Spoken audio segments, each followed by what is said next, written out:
Thank you very much for having me. And before I begin, I'd like to acknowledge that I'm joining you today from the unceded traditional territory of the Coast Salish peoples, including the Musqueam, Squamish, and Tsleil-Waututh First Nations.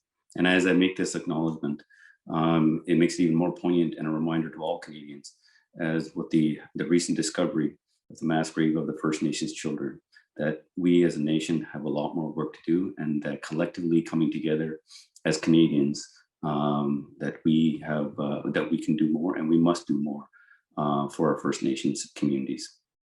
I would also like to acknowledge and thank the organizers and partners of today's events, including the Chinese Canadian National Council for Social Justice, Islam Unravelled Anti-Racism Initiative, the Anti-Racism Network, and Resilience BC.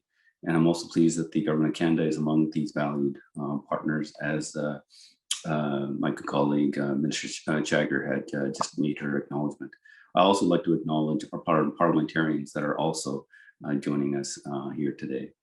Now, looking across also the screen, seeing familiar faces, individuals from all walks of life, sectors, and experiences, it gives me great hope that we are occupying spaces, sharing stories, ensuring that Asian Canadians are heard, and allies can stand shoulder to shoulder to help amplify their voices. The past 15 months have tested Canadians and the world in a way unlike any other.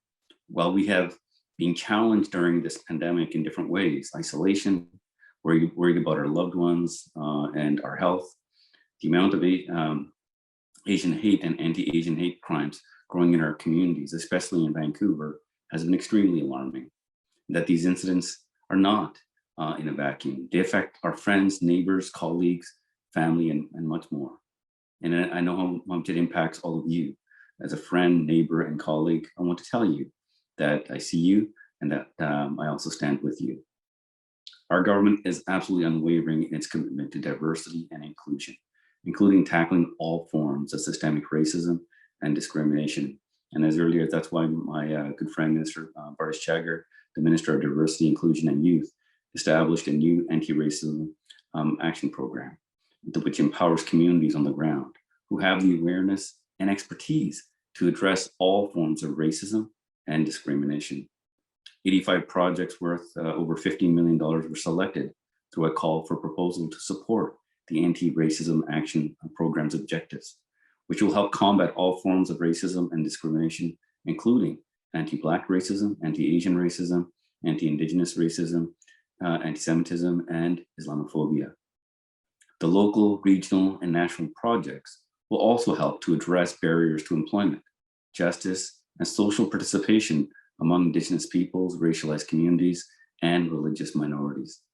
We know that there is always more to be done, but working collaboratively with all levels of government, local community organizations, and more, I know that the work will not stop.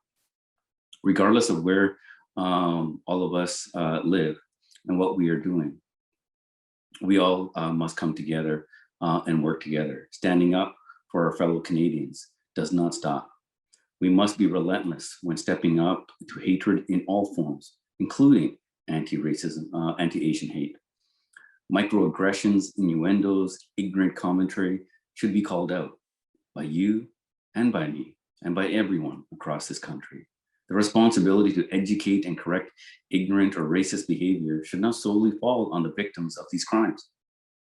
And when I first read the report of Vancouver being the Asian hate crime capital in North America, this breaks my heart. And I know that it breaks everyone's heart.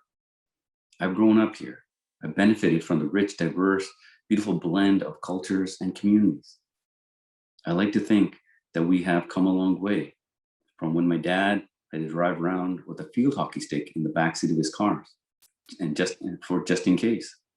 And it wasn't to play field hockey. It was for protection. And far too often, my sister and I had to see him use that hockey stick in the form of self-defense.